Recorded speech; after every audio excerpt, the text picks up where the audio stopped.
Moi je m'appelle Emmanuel Gomez et je suis là pour vous parler de la maillette. Donc vous savez tous maintenant ce que c'est que la maillette? Non. Tous et toutes? Non. Elle l'a dit, une monnaie locale. Alors, exactement, une MLCC. Monnaie locale, complémentaire et citoyenne. Monnaie locale, complémentaire et citoyenne. On va faire un tout petit peu d'économie et un peu de philo aussi. Vous vous rendrez compte qu'il y a des zones de chevauchement sur les deux disciplines, d'ailleurs sur la philo et toutes les disciplines. C'est quoi la monnaie pour vous? Une devise d'échange. Oui, un instrument d'échange, tout à fait. Donc, les fonctions de la monnaie, c'est échanger, c'est la principale fonction.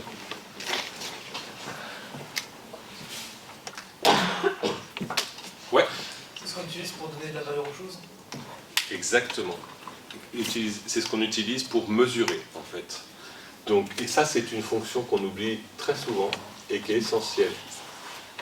Imaginez qu'on n'ait pas de monnaie, donc on arrive tous au marché, chacun avec notre métier et chacun avec nos produits. Moi, je suis libraire, j'arrive avec mes livres et je veux acheter des chaussures pour mes enfants. Ça coûte combien une paire de chaussures en livre? Très compliqué. La monnaie, elle permet de donner une valeur à chaque objet. Cette valeur, elle dépend du prix de fabrication, donc des matériaux qu'on va intégrer et du temps de travail. Et elle a aussi une autre instrument de valorisation. La marge du constructeur. Alors, ouais, la marge, donc le prix de production plus la marge. Donc ça, c'est un ensemble, c'est la valeur de production. Ouais. La rareté. La rareté. Alors la rareté, ça c'est très intéressant.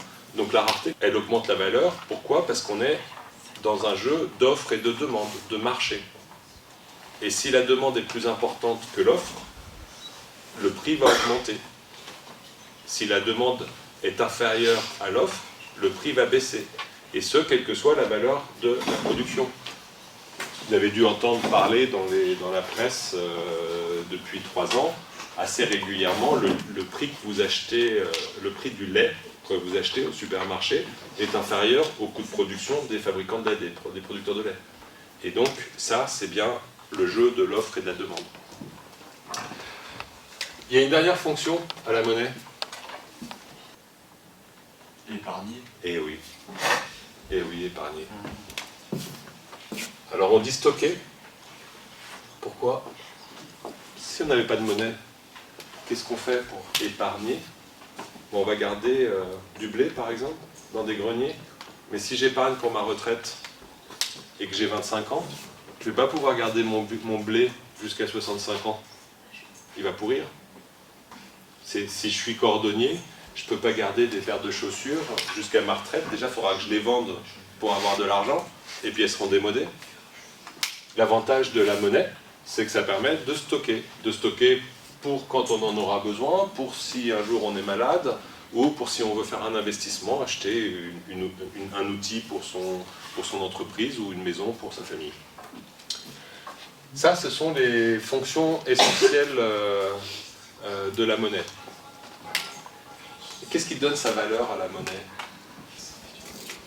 La valeur de la monnaie, c'est une fonction du nombre d'unités mises sur service. Plus il y a d'argent, on considère d'un côté que la production elle est donnée. Si l'économie est à l'équilibre, si on produit ce qu'on peut produire, si on double la quantité de monnaie, on ne va pas doubler la quantité de production parce qu'on ne peut pas. Et donc les prix vont s'effondrer. Donc la monnaie, sa valeur, elle est liée à la quantité d'unités qui sont en circulation et face à une production donnée.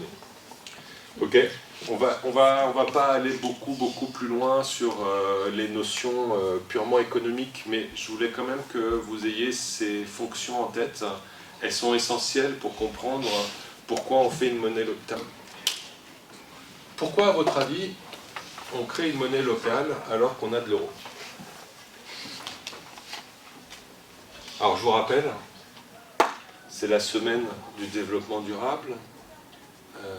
Dans le développement durable, on parle de la biodiversité qui s'effondre, 70% des vertébrés qui ont disparu dans les 40 dernières années. On parle d'un réchauffement de la planète probablement supérieur à 2 degrés. Celui de la France étant maintenant à 3,7, on est déjà arrivé à 1,7. 40% de baisse de rentabilité agricole cette année en Bretagne. Peut-être plus l'année prochaine s'il ne pleut pas plus que ce qui pleut actuellement. Des marchés financiers avec des bulles un peu partout qui risquent de s'effondrer dans les 10 mois qui viennent, avec une guerre entre l'Ukraine et la Russie et des tensions entre la Chine et les États-Unis. On est dans ce contexte-là. Pourquoi est-ce qu'on s'amuse à créer une monnaie locale dans un contexte comme celui-là? Ouais. Pour éviter que s'il y a un autre pays d'Europe qui soit en crise et qu'il y ait des problèmes, que ça ne soit pas nous, alors qu'on n'a pas de problème. Alors, oui, juste, c'est pour éviter que si l'Europe a un problème, puisque notre monnaie, elle est européenne, l'euro. Donc en fait, si on crée une monnaie locale dans une zone qui est minuscule, hein, là pour aujourd'hui, la Mayette, elle va de Dol de Bretagne, le pays de Dinan, et un peu jusqu'à Fréhel en embarquant la côte d'Émeraude. Donc c'est tout petit comme territoire, et en plus c'est un territoire où on n'est pas très nombreux. Donc oui, si effectivement il y a un problème au niveau de l'euro, on a une monnaie locale qui devrait pouvoir y résister. Mais ce n'est pas la première raison. Ça c'est le filet en cas de catastrophe. Mais en général, quand on crée quelque chose pour l'avenir, on espère qu'il y a un avenir. Donc il y a d'autres raisons. Alors, le cadre légal de la monnaie locale, MLCC, je vous ai dit, monnaie locale, complémentaire et citoyenne. C'est une loi de 2014 qui est donc la monnaie locale. La Mayette est une monnaie légale. Ce n'est pas une monnaie révolutionnaire, clandestine, cherchée à renverser le gouvernement ou l'économie mondiale. C'est vraiment inscrit dans un cadre juridique approprié. Donc, les contraintes de la monnaie, c'est d'abord qu'une unité de monnaie locale en France, nous, la Mayette, soit égale à 1 euro. La valeur de notre argent, c'est la même que celle de l'euro. Alors, pour contrer l'inflation, on ne peut pas, puisque notre monnaie a la même valeur que celle de l'euro, et que les prix sont ceux qui sont affichés en euros, qu'on peut payer soit en euros, soit en Mayette. Donc, on contrerait l'inflation avec la Mayette si on arrivait un jour dans la situation de la Grèce, de l'Argentine ou du Venezuela. Là, effectivement, on pourrait imaginer, mais on sort du cadre légal. On est dans une situation de crise exceptionnelle, et encore une fois, on ne crée pas une monnaie locale pour faire face à une crise exceptionnelle qui, en tant qu'exceptionnelle, on l'espère, n'arrivera pas. Bon, même si elle est déjà arrivée par ailleurs et dans d'autres pays. Donc, 1 euro égale une Mayette, et la loi impose que pour une Mayette en circulation, il y ait 1 euro déposé en banque. C'est super important. Pourquoi la loi demande à ce qu'on mette 1 euro en circulation pour une Mayette qu'on crée? On peut en créer autant qu'on veut, et si on en crée autant qu'on veut, c'est ce qu'on disait tout à l'heure, hein, la valeur de l'argent, on effondre tout. C'est-à-dire que plus rien n'a de valeur, les prix sont complètement effondrés, et on fait un capharnaüm économique dans notre territoire qui est gigantesque. Ça, c'est une très bonne raison. L'autre raison, c'est qu'on n'est pas une banque. Quand on crée une monnaie locale, on ne devient pas une banque centrale. On n'est pas la petite banque centrale du pays de Rance, Côte d'Émeraude. Et une banque centrale, elle a un passif et un actif. Au passif, elle a tous les billets d'euros, par exemple, si c'est la BCE qui vont être mis en circulation. Mais à l'actif, elle va avoir des actions, des obligations, de l'or, etc., etc. Elle a des valeurs. Nous, on n'en a pas en face. Donc si un jour la Mayette s'arrête, parce qu'on en a ras-le-bol, qu'il n'y a plus de bénévoles, hein, c'est totalement bénévole, hein, ou pour une raison quelconque, la loi prévoit que chaque individu qui a des maillettes dans la main pourra les changer en euros et ne pas perdre cet argent. D'accord? C'est l'aspect banque centrale qui est compensé par une contrepartie en banque. Le dernier point de la monnaie locale que je veux aborder sur l'aspect juridique, et après on va réfléchir un petit peu, le dernier point, c'est son organisation. l'euro, c'est une monnaie qui est obligatoire. C'est-à-dire que si vous arrivez un jour avec 1 euro pour payer n'importe où en Europe, personne ne peut vous le refuser. D'accord ? En revanche, si vous arrivez avec une maillette chez Super U, ils vont rigoler et vous ne pourrez rien acheter. D'accord ? On n'est pas une monnaie obligatoire. Et à ce titre-là, la loi dit que les gens qui utilisent la monnaie locale doivent adhérer aux associations qui portent la monnaie. Ça permet aux régulateurs, puisque une monnaie locale est rattachée aux autorités des marchés financiers, hein, comme n'importe quelle banque, comme n'importe quelle assurance, comme n'importe quelle entreprise de la finance. Ça permet donc de contrôler ce qui est fait dans une monnaie. Et puis d'autre part, ça permet un point essentiel qui est l'aspect citoyen. C'est-à-dire que les adhérents d'une monnaie locale, c'est eux qui gouvernent la monnaie, c'est eux qui décident dans quel cadre elle va se développer. D'accord ? Et c'est là que ça devient intéressant. Dans quel cadre on veut développer une monnaie locale ?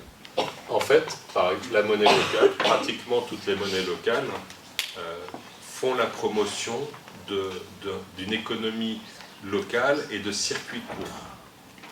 Alors pourquoi ? Pourquoi c'est un impact un peu important ? Ce soir, quand vous allez quitter l'établissement, vous allez aller faire des achats alimentaires au supermarché du coin. Vous allez dépenser 100 € pour vous nourrir, que de la bouffe. D'accord ? Tout type d'alimentation. Comment ? On va bien manger. Je te le souhaite. Qu'est-ce que vous payez dans 100 €? Des chips, ok. Non. Oui. La production, les agriculteurs, s'il y en a, Alors, le coût du voyage des produits aussi. la production, d'accord. Le transport, La taxe. la taxe. Je l'ai enlevé, la taxe. Disons que vous aviez 105,5 €, comme c'est de l'alimentaire, c'est 5,5, la TVA, on a enlevé la taxe. Donc on paye la production, donc l'agriculteur, effectivement. On paye le transport, On paye le magasin. oui, on paye le distributeur. Et qu'est-ce qu'on paye d'autre avec le distributeur? Le local commercial. Oui, oui, l'ensemble du commerçant, ouais. Mais avec le commerçant, il y a autre chose. Quand vous rentrez dans un supermarché, c'est pas comme quand vous rentrez dans un... Ouais. On paye les employés, les charges commerciales, enfin les charges de salaire. Enfin, Alors, toutes les charges du magasin. oui. Ouais. Ouais. La transformation du produit. Ah, alors, tout à fait. Production, transport. Alors, production, ouais, transport et transformation. Non, transformation, exactement. Transformation.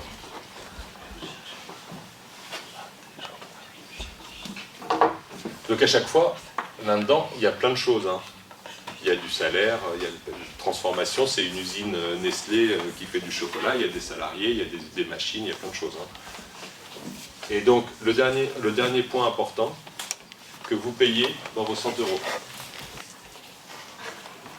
Qu'est-ce qui surprend quand, par opposition entre le marché et le supermarché? Quand on rentre au supermarché, qu'est-ce qu'on voit? Alors quelqu'un, le groupe d'avant, m'a dit la porte. Oui. Et après?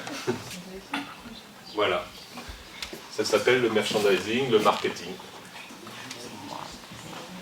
Ok.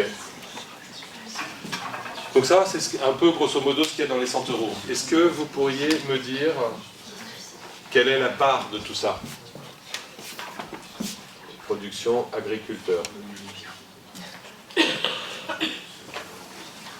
Est-ce que vous savez quelle est la part de chacun de ces produits? De cette partie? Sur 100 €. Je vais vous dégoûter. Hein. Ouais. 30 €. Combien? 30 €. 30 € pourquoi? Pour la première partie. Toi, tu dirais 30. Je sais, 30%, toi, tu dirais.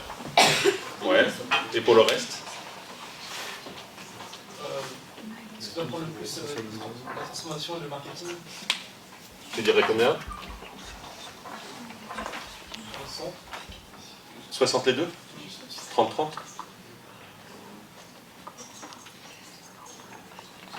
Ok. Et le transport? 10. Tout le monde est d'accord? Non? Je dirais 50% de marché. Toi, tu dirais 50%. Toi, tu dirais 10-15% de production. 10-15%. Et là, 50%. Ouais. Ouais. Moi, j'arrête la production, c'est genre 5%. Toi, tu dirais 5% pour l'agriculteur. Ouais. Tu le souhaites ou ça te fait chier? Ah bah non, Ouais. je ne souhaite pas. Ok. Bon, on va pas durer plus longtemps là-dessus. C'est pas tout à fait exact. Alors, Vous voulez les billets ou pas? c'est 30% pour le transport, 30% pour la transformation, 30% pour le marketing et 6,48% pour l'agriculteur. T'étais vraiment pas loin. Donc quand vous allez au supermarché, vous achetez à manger, vous allez payer du pétrole et du bullshit. En gros, vous allez acheter 90 € de merde sur 100 € que vous allez dépenser. Le pétrole, vous vous souvenez, on est dans un contexte où il faut qu'on soit à zéro consommation en 2050 et qu'on commence dès dans 2 ans à diminuer nos émissions de CO2. Le transport, pourquoi? D'où viennent les produits alimentaires que vous allez consommer? Ouais, du monde entier, effectivement. Est-ce que vous pensez que la Bretagne, qui est la plus grosse zone agricole d'Europe, nous nourrit, nous les Bretons? Non. Est-ce que vous savez quel pourcentage des produits qu'on va manger tous là, la semaine prochaine, quel pourcentage de ces produits-là sont déjà en France? 40. 60% de ce qu'on va manger la semaine prochaine n'est pas encore arrivé en France. D'accord? Imaginez une vraie crise. La guerre, machin, truc, je ne sais pas de laquelle, une crise financière gigantesque, et on ne peut plus faire tourner les bateaux. Dans une semaine, il nous manque 60% de notre bouffe. Dans 2 semaines, on n'a plus rien pratiquement. Il reste les maraîchers locaux. Vous vous souvenez, Churchill, il disait, entre la démocratie et le chaos, il y a 3 repas. Voilà. Alors, qu'est-ce qu'on pourrait faire avec une monnaie locale face à ça? Ouais. Justement faire tourner l'économie locale autour de nous, faire justement éviter ces 90% de gâchés. Ouais, je suis entièrement d'accord. Alors, si on est sur une monnaie locale, qu'est-ce qu'on peut dire? On peut faire des économies sur le transport, sur l'énergie. L'énergie, c'est pratiquement tout le transport. Si on fait Dinan, c'est une ville, c'est un centre urbain, donc il n'y aura pas de maraîchers dans Dinan, ils seront autour de Dinan, dans des zones de 5 à 20 km de Dinan, il y aura toujours de l'énergie. Mais on peut ramener ça à 10% par exemple, ou 5%. Transformation. Transformation. Qu'est-ce qui va se passer avec une monnaie locale en achetant chez des producteurs locaux?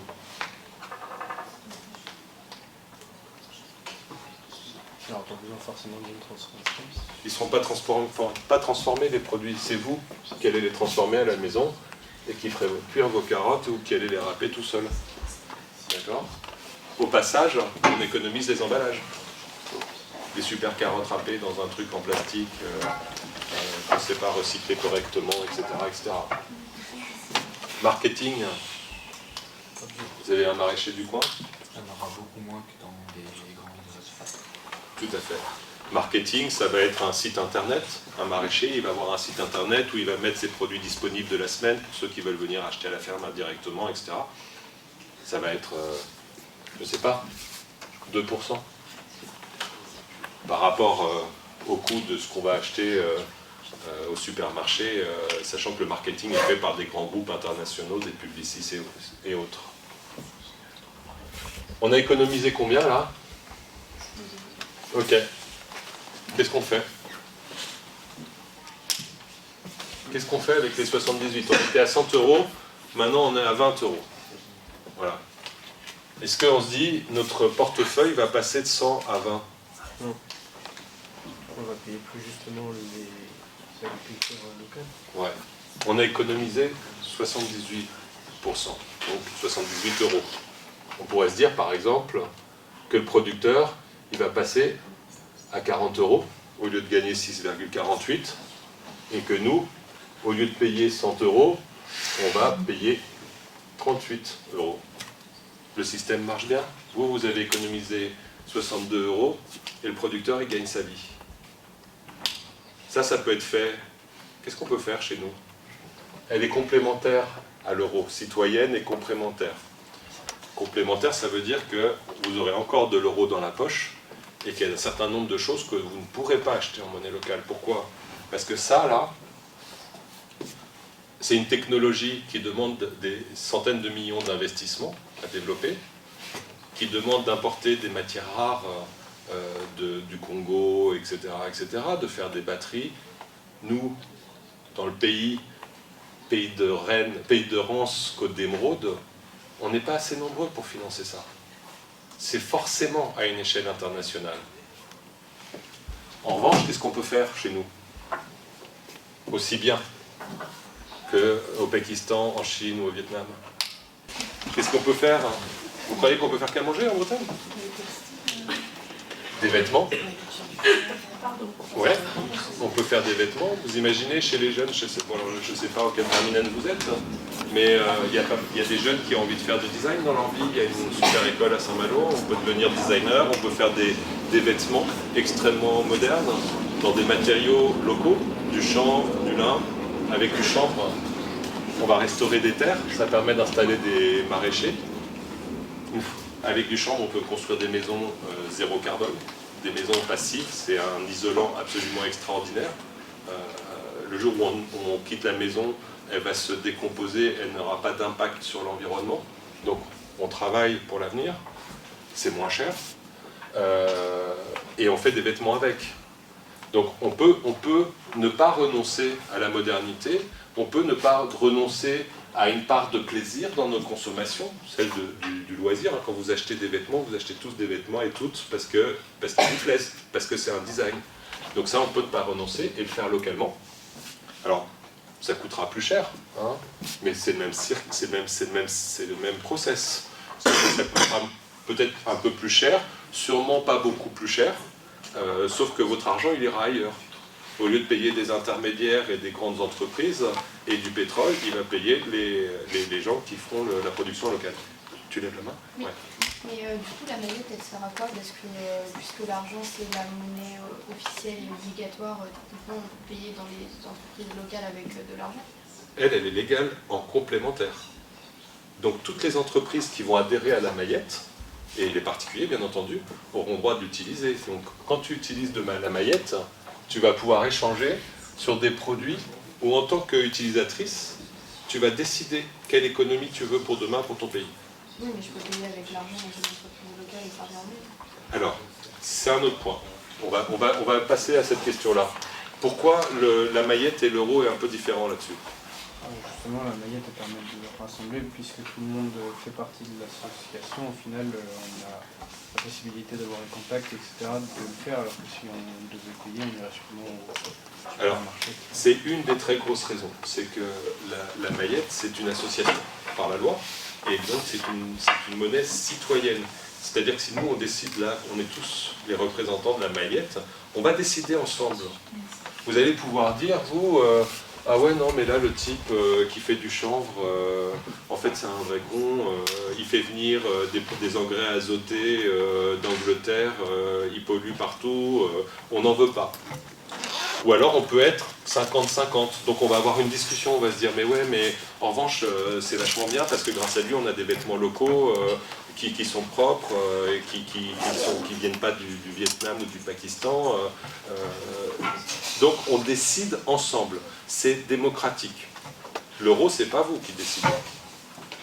L'euro, vous avez vaguement décidé, ou vos parents, quand ils ont voté pour l'Europe, qu'on a créé la BCE et qu'on lui a donné une mission.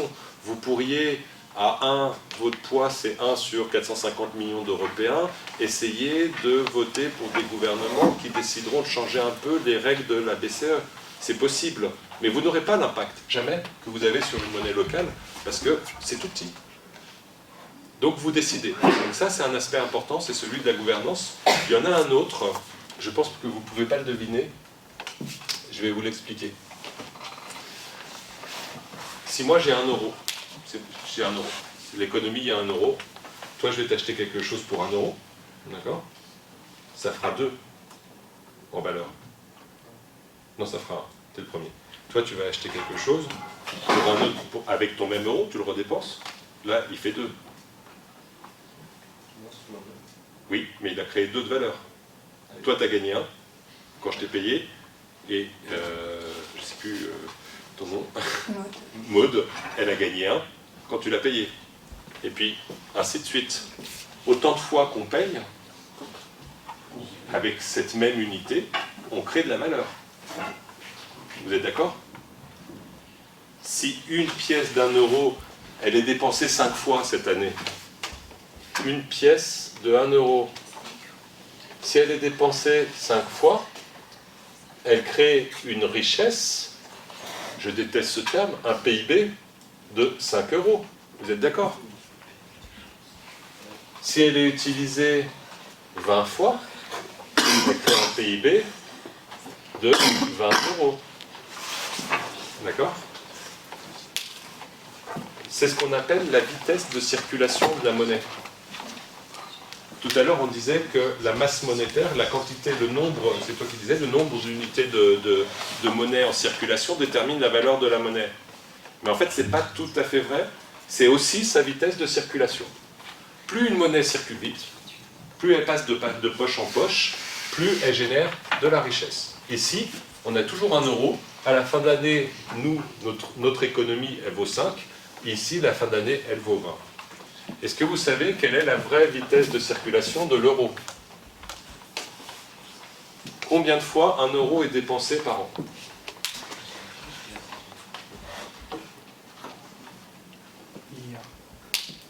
1,04 fois. Quand vous avez 1 euro, quand tu gagnes ton salaire et que tu as 1 euro, tu vas le dépenser, il sort de l'économie. Pourquoi? Parce que tu vas venir me l'acheter, moi je suis Super U, qu'est-ce que je vais faire avec l'euro?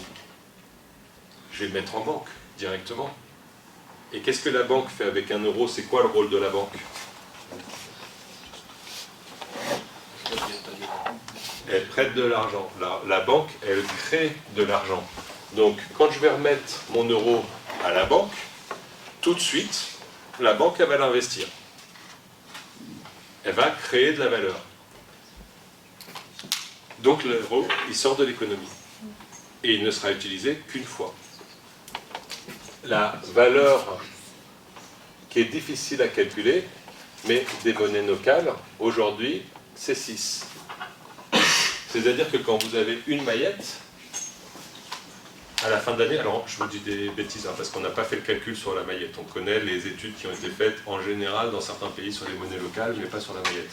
Mais 6, ça veut dire qu'avec une maillette, à la fin de l'année, on a créé 6 de richesse.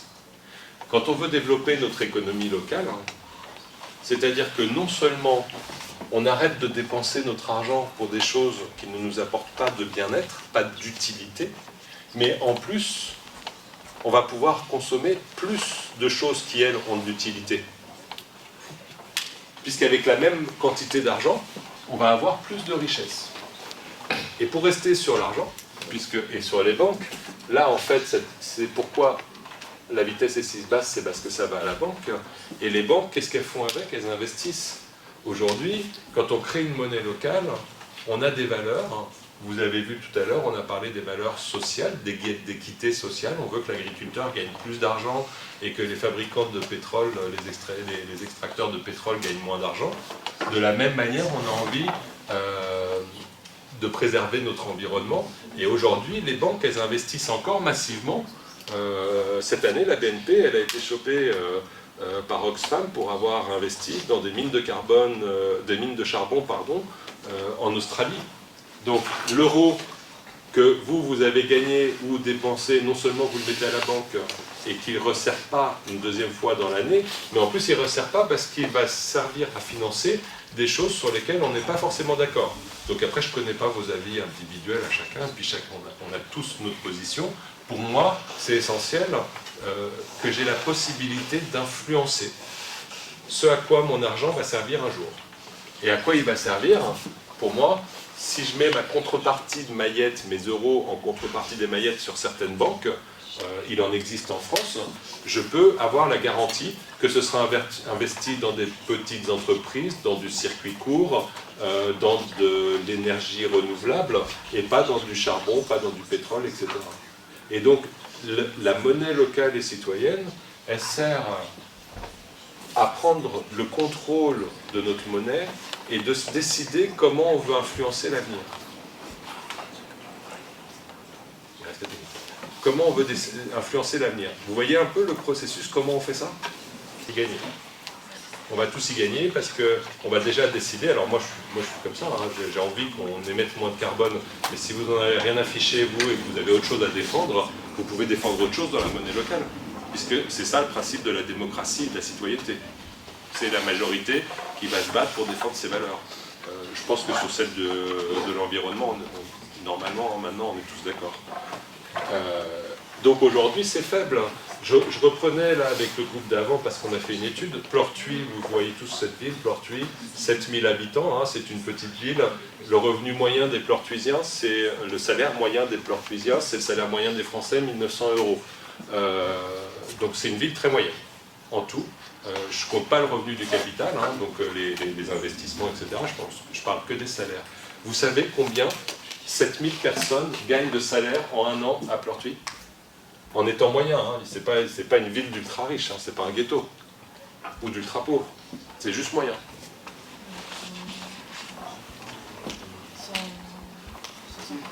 150 000.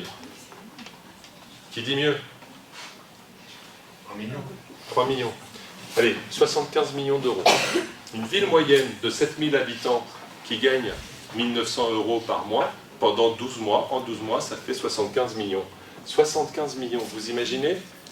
Si on avait 1 million de maillettes sur 75 millions, c'est rien. C'est presque, c'est à peine plus de 1%. Imaginez que sur vos futurs salaires ou sur ton salaire, vous ayez 1 € pour 100, pour une maillette pour 100 € de salaire. Ça ne change pas votre vie. Ça ferait 1 million de maillettes, et 1 million de maillettes avec une vitesse de 6, à Plortuis, on crée 5 millions d'euros de richesse.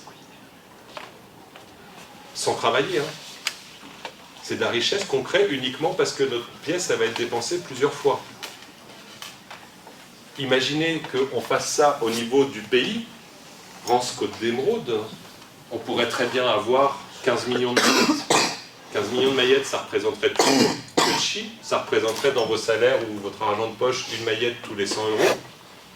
Et avec ça, on créerait 100 millions de richesses. Sans travailler, c'est juste de la richesse parce qu'il y a une vitesse de circulation. Donc, nos artisans, les électriciens, les maraîchers, et les familles d'ailleurs les plus démunies, on aurait un accès de 100 millions supérieur à nos consommations locales qui sont bien moins dommageables pour l'environnement que ce que vous allez acheter au supermarché qui vient de l'autre bout de la planète. Comment se procure la maillette? Alors la maillette.bgdash sur internet, on adhère à la maillette, c'est la loi, il faut adhérer à la maillette sur le site, et après vous recevez une carte d'adhérent, et il y a des bureaux de change partout, il y en a à Dinan, il y en a partout, à Dole, etc. Bon, c'était un peu rapide.